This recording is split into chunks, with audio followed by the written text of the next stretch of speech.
إن الذين يدنسون المصحف الكريم كتاب الله فجر غادرون. But hatred for the West is not limited to the Islamic world. Radical Islam has for years been spreading its ideology in the West. This jihad rally is taking place on the streets of London. The infiltration of radical Islam is so deep, it's shocking.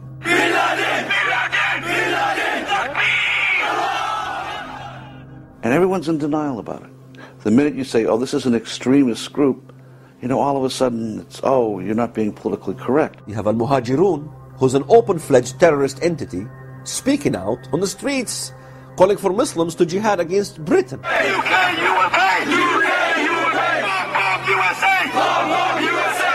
Fuck UK! Fuck UK! UK, USA! We've been infiltrated by people who want the Quran to replace our constitution. أنا رحت سنة 95 لقيت خطب بتقول إن هم منطلقين للبيت الأبيض خلاص من المساجد من بعض المساجد. يعني إيه منطلقين للبيت الأبيض؟ يعني كان واحد بيقول في خطبته إن إحنا ذاهبون دلوقتي إلى البيت الأبيض علشان إن شاء الله ينتصر الإسلام ويتحول البيت الأبيض إلى البيت المسلم. يعني هيروحوا يحتلوا البيت الأبيض يعني ولا؟ لا بسواد الإسلام وأفكاره سوف يتغير البيت الأبيض. Hamas has the largest infrastructure of all terrorist organizations on American soil today. They are not trying to be part of the American way of life. They are not trying to be part of our culture. They are here with an agenda to make Islam the law of the land. Just to show where our loyalty belongs to.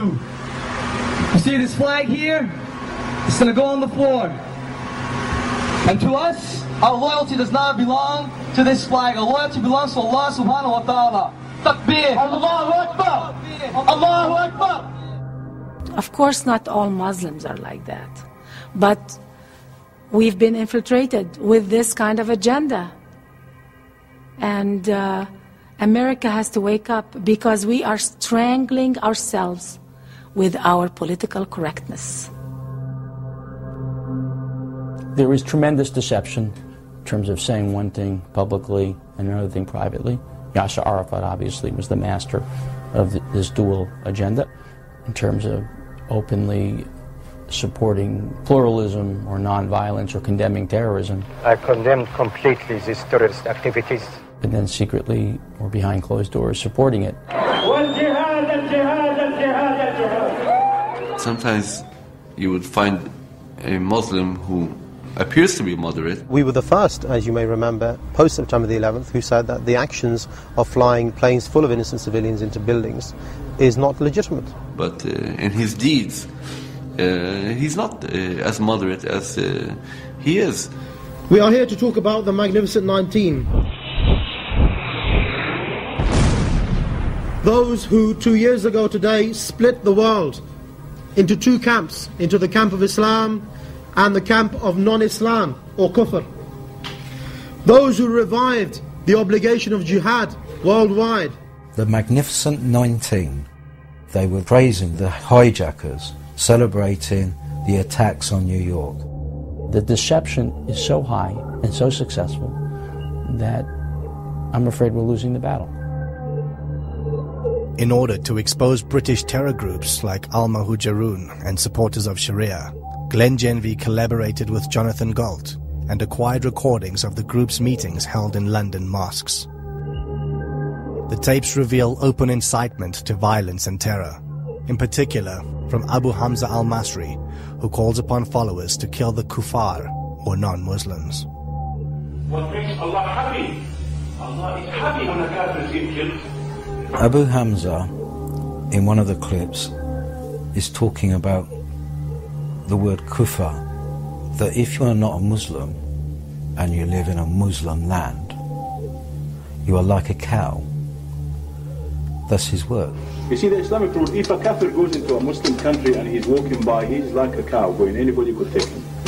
That is the Islamic rule, and this is the opinion of the fuqaha. It's not my opinion. If you read the books of jihad, you'll see.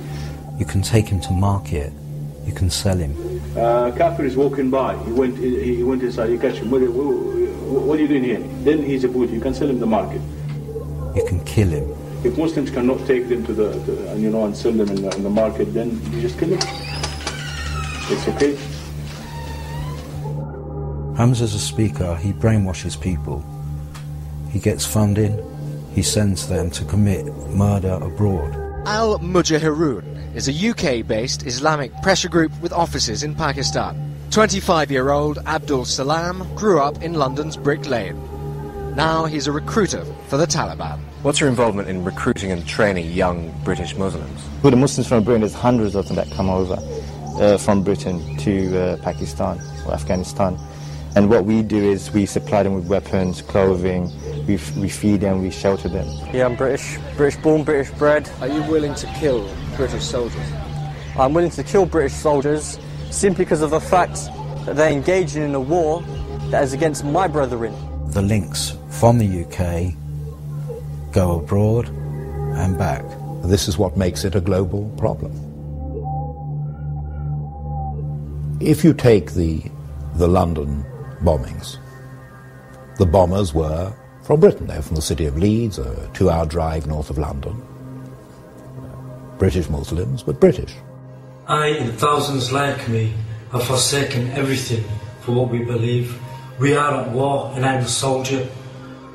Now you too will taste the reality of this situation. We are living with them. They are here. They're not outside our borders, they are here. So when you ask, is radical Islam a threat to Europe? Of course it is, because you find this large and growing minority population that is growing more and more radical and rejects more and more blatantly, overtly, and stridently the societies in which they operate. They are using our laws against us. They are using our democracy against us. And they know it. They know exactly what they're doing. When you think just from a military perspective, forgetting everything else, the September 11th hijackers trained for their mission to attack the United States inside the United States of America. That is something unbelievable.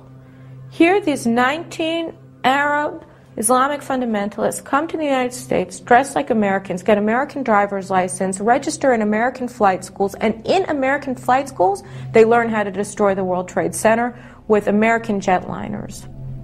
That is an unbelievable thing. That means that you don't need necessarily to have geographical territory at your disposal, because you can use the geography, use the territory of your enemies in order to destroy your enemies. That is the most postmodern type of warfare we've ever seen.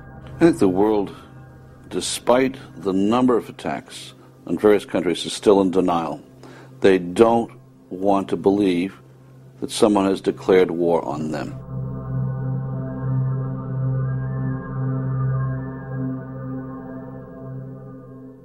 In the 1930s, the danger of Nazism was there. It was in everything Hitler wrote and said, in everything the Nazi authorities did. Dann wird das Ergebnis nicht die Bolschewisierung der Erde und damit der Sieg des Judentums sein, sondern die Vernichtung der jüdischen Rasse in Europa. In the corruption of a whole generation of German youth through the propaganda of Nazism in schools. But people thought, well, this is a German problem, it's a limited problem. We have our own problems, we have our unemployment. And I think the same is true today. They don't connect the dots. They don't connect the acts together. They don't see that Islamic fundamentalism is a global network and a global problem. There is no terrorist threat. There is no terrorist threat. Yes, there have been horrific acts of terrorism, and yes, there will be acts of terrorism again. But that does not mean that there's some massive terrorist threat.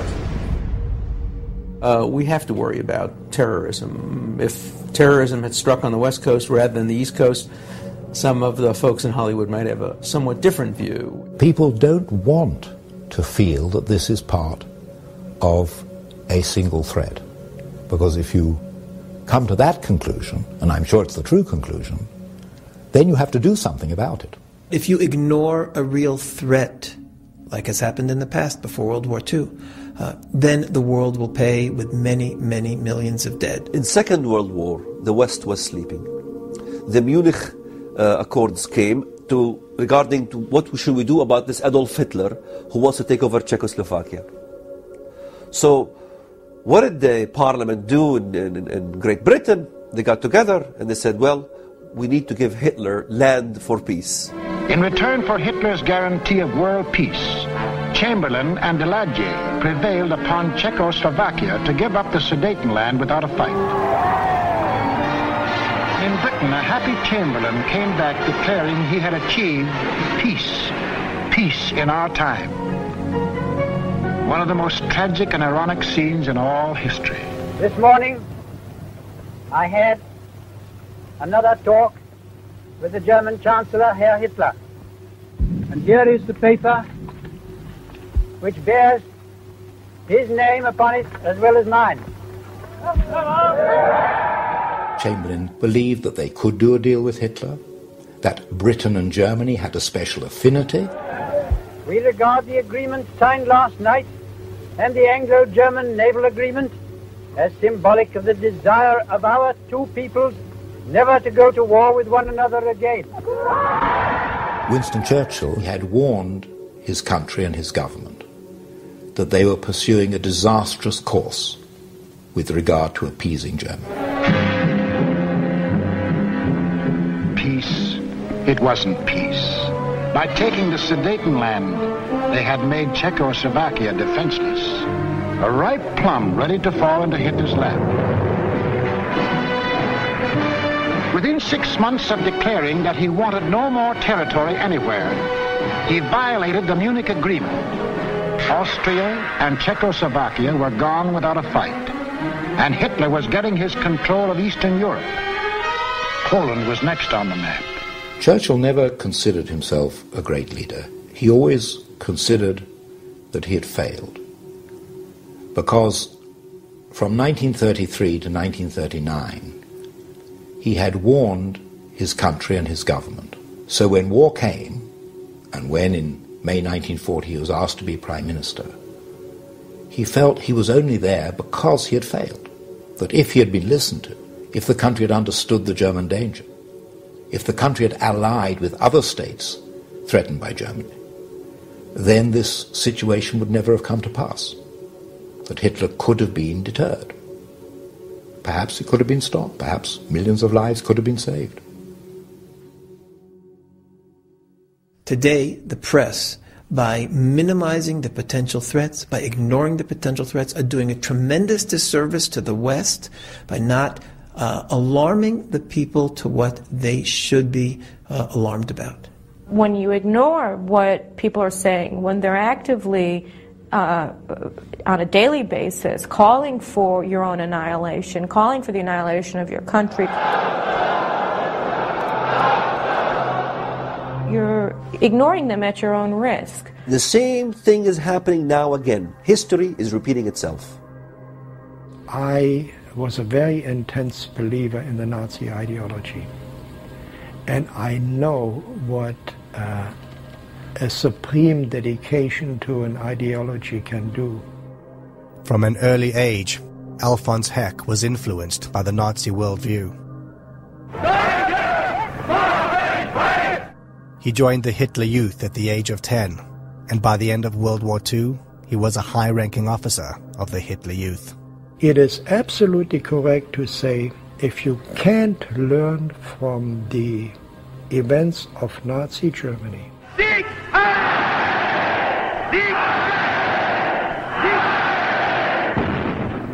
you will not be able to grasp the true intent of the danger of the radical Muslim world today. You're simply hiding.